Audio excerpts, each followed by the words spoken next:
કેમ છો સાહેબ? મજામાં? મજામાં. કોણ બોલ્યા? હોમગાર્ડમાંથી બોલું સાહેબ, કોમલ. ક્યાંથી? હલો, હોમગાર્ડ ક્યાં આપણે? મહેસાણાથી જ સાહેબ. બોલો બોલો. હવે કામમાં એવું હતું કે આપણા ત્યાં એક બેન છે, જિજ્ઞાબેન દરજી સાહેબ. હા હા, છે ને. એમની ઇન્કવાયરી હતી સાહેબ.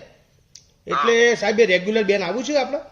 હા, રેગ્યુલર આવે છે. સવારે 10 થી સાંજે 6. હા, 10 થી 6 કમ્પ્લીટ મારી ઓફિસમાં આવે છે. એવું છે એમ? બરાબર બરાબર.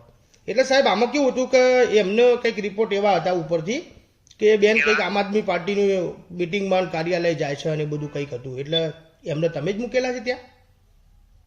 એટલે એમાં શું છે, અમારે આપણો પોલીસ ડિપાર્ટમેન્ટ છે બરાબર. અમારે ઇન્ટેલિજન્સમાં અમુક વસ્તુ છે ને એ કામગીરી આપી શકીએ.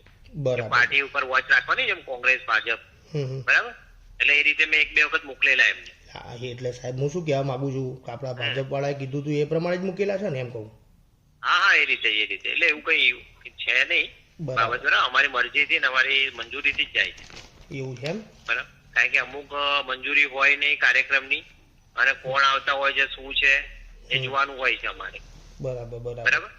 હવે સાહેબ હું શું કહું છું કે સાહેબ આપણે થોડી વિકાસને ધ્યાનમાં રાખ્યું હોય કે ભાઈ કોઈ જગ્યાએ પ્રાથમિક શાળાઓ જે ખરાબ થઈ છે, અત્યારે ખંડેર હાલતમાં છે, બરાબર. મહેસાણાની અંદર આખા હાઈવે તૂટી ગયા છે, તમે રોડ જોયેલા છે તૂટેલા, બરાબર. સિવિલની હાલત એટલી ખરાબ પરિસ્થિતિ છે કે સિવિલમાં ઇન્જેક્શનો વ્યવસ્થિત નથી આપતા પેશન્ટોને, રિપોર્ટો વ્યવસ્થિત નથી કરતા. તો આપણે સાહેબ એવી પણ ધ્યાને રખાવી જોઈએ ને સાહેબ. બરાબર. હા, એટલે એ પણ ધ્યાન રાખીએ છીએ અમે. જે પ્રશ્નો છે પબ્લિકના આવે છે એ પણ અમે મોકલીએ છીએ. શું ધ્યાન રાખો સાહેબ? તમે કશું ધ્યાન રાખતા નહીં. તમે ઉપરથી આ તો બીજી પાર્ટીને સપોર્ટ કરવાની વાતો કરો સાહેબ. હું ભગત પટેલ બોલું સાહેબ. સાંભળો, હું ભગત પટેલ બોલું સાહેબ, મહેસાણા લોકસભા પ્રમુખ, બરાબર. ઓકે.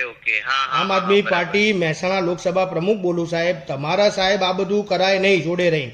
સરકાર તમને આના પૈસા આપે છે? સરકાર તમને એના પૈસા આપે છે? ભગતભાઈ, એવું નથી. આમાં શું છે, એ એમની ડ્યુટી ત્યાં પેલા જે શાહ સાહેબ છે ને હોમગાર્ડથી, એમ નહીં, મને એમ કહો સરકાર તમને શેના પૈસા આપે છે? સરકાર તમારી સારી કામગીરી કે લોકોને મદદરૂપ થવા માટેનું હોય. ભગતભાઈ, વાત સાચી. અમે જે ઇસ્યુ આવે છે, પબ્લિકના પ્રશ્નો આવે છે, એને પણ અમે ત્યાં સરકાર સુધી પહોંચાડીએ છીએ. જે આવેદન પત્ર છે, રજૂઆતો છે, એને પણ એ રીતે જ પબ્લિકને. આ તો સાહેબ સીધે સીધું પરમાર સાહેબ વાત સાંભળો.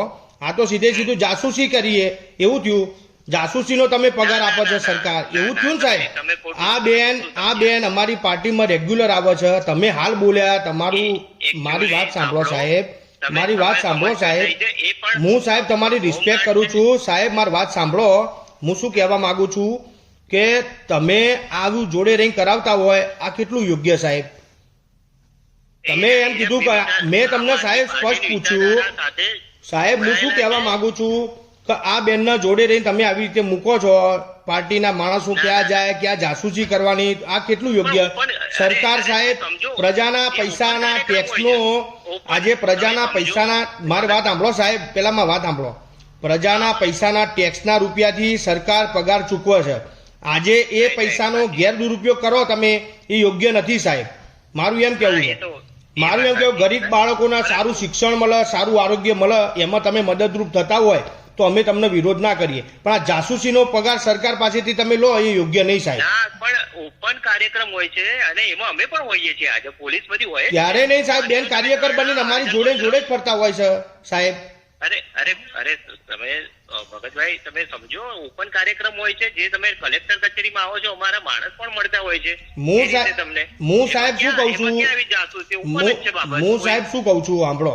સવારે 10 થી સાંજે 6 નો પ્રોગ્રામ હોય છે તમારા. એમની પગાર, એમને નોકરીનો ટાઈમ કયો છે? સવારે 10 થી સાંજે 6. એવું હોય તમે મને મારી ઓફિસમાં જ હોય છે, હાજર જ હોય છે કોઈ બી. તો સાહેબ હું શું કઉ છું, અમારા દરેક પ્રોગ્રામમાં બેન હાજર છે. તો કેવી રીતે? તો તમે અમને ગેરમાર્ગે દોરે એવું થયું સાહેબ. તમે સરકારી કર્મચારી થઈને અમને ગેરમાર્ગે દોરે એવું થયું સાહેબ. તમે ભાજપના ઈશારે, ભારતીય જનતા પાર્ટીના ઈશારે સાહેબ તમે આ કામ કરી રહ્યા છો એવું સીધું સાબિત થાય છે સાહેબ. તમે એક કામ કરો, મને મોકલો ફોટા, તમે કયા કાર્યક્રમમાં હાજર છો મને ખ્યાલ આવે. બધા અમુક તો શું છે બેન સાહેબ તમે અમારી પાર્ટીના કાર્યક્રમમાં આવો, અમારા ફોટા મોકલવાના ના હોય, એ તો પાર્ટીના કાર્યકર બધા જાણે છે, બરાબર. આ અમને ઘણા ટાઈમથી સમાચાર હતા, પણ આજે અમારે તમારે રૂબરૂ ફેસ કરવો હતો. કીધું સાહેબ શું કહે છે આજ સાહેબ, હું સાહેબ તમને એમ કહું છું આ યોગ્યતા નહીં સાહેબ. ના ના, વાત સાચી તમારું, બરાબર. અમુક તે બેન સાંભળો, મારી વાત સાંભળો, અમુક તે રજા લઈને જાય છે. એટલે હવે રજા લઈને જાય છે તો ક્યાં જાય છે? કેટલા દિવસ તમે રજા આપી? કેટલા દિવસ તમે રજા આપી? એ વચ્ચે 2-4 દિવસ તો રજા મૂકેલી એમને. એ બેન છેલ્લા 6 મહિનાથી આમ આદમી પાર્ટીમાં છે. હું જયારે કલેક્ટરશ્રીને આપણે યુવરાજસિંહ જાડેજાનું જે બનાવ બન્યો હતો અને આવેદન પત્ર આપ્યું હતું એ દિવસથી બેન અમારી પાર્ટી હાથે જોડાયેલા છે, બરાબર. અમને તો કઈ ખ્યાલ નતો કે આ બેન આઈબીમાં છે શું છે, પણ અમે બી ઓપરેશન કર્યું, અમને ખ્યાલ આવી ગયો કે આ બેન તમારા ઈશારે, ભાજપના ઈશારે અમારી પાર્ટીના તમામ સમાચારો બહાર આપે છે, બરાબર. અરે ભગતભાઈ, બધું ઓપન જ હોય છે. તમે કેમ, તમે મને મળ્યા નથી? ના, હું નહીં મળ્યો સાહેબ. મને મળો, એવું કઈ છે નહીં આમાં, કઈ ખાનગી જેવું છે જ નહીં. ખાનગી નહીં એટલે સાહેબ તમે ખુદ કબૂલો છો, તમે ખુદ કબૂલો છો. મેં પહેલા પૂછ્યું તમને સાહેબ કે તમે પાછા કહો હા એમના ઈશારે જ આપણે બધું ગોઠવેલું છે. આ યોગ્ય નહીં સાહેબ. કાર ઉઠીને સરકાર કોઈ બીજી પાર્ટીની બને, પણ કોઈ પણ કર્મચારી તટસ્થ હોવો જોઈએ. આજે તમે કર્મચારી છો, આજે કોઈ ડોક્ટર હોય, સારા શિક્ષક હોય, એમને તટસ્થતાથી એમને સારો નિર્ણય લેવાનો હોય કે આજે આમ આદમી પાર્ટી ખરાબ છે તો ખરાબ જ કહેવાનું, સારી હોય તો સારું કહેવાનું હોય. એ તટસ્થતા તમારે રાખવાની હોય. તમે કર્મચારી છો અને તમે જોડે રહી જો આ ધંધા કરો, એ યોગ્ય નહીં સાહેબ. તટસ્થતાથી કામ કરીએ છીએ આપણે. જે પબ્લિકના પ્રશ્નો છે, જે તમે આવેદન પત્ર આપો છો એને આપણે રેઝ કરીએ છીએ. સારી વાત છે, સાચી વાત છે, એને આપણે 100% સરકાર સુધી પહોંચાડીએ છીએ અને એનું આ તો સાહેબ સીધી જાસૂસી કરી સાહેબ. મને તો એવું જ લાગ્યું સાહેબ, બીજું કઈ હને. તમે ખોટું, એ ગેરસમજ છે. ગેરસમજ નહીં સાહેબ, તમે કબૂલ્યું છો ને આગળ સાહેબ, તમે આગળ જાતે જ કબૂલ્યું સાહેબ, તમે જાતે જ આગળ કબૂલ્યું સાહેબ. બીજું તો શું કહું આનાથી વિશે? મેં ક્યાં કઈ તમે ખાનગી કોઈ કાર્યક્રમ કે કોઈ બેઠક વાંધો નહીં, તો મને ખ્યાલ આવે. જવા દો, વાંધો નહીં. ચલો સાહેબ, ઓકે, જય હિન્દ સાહેબ.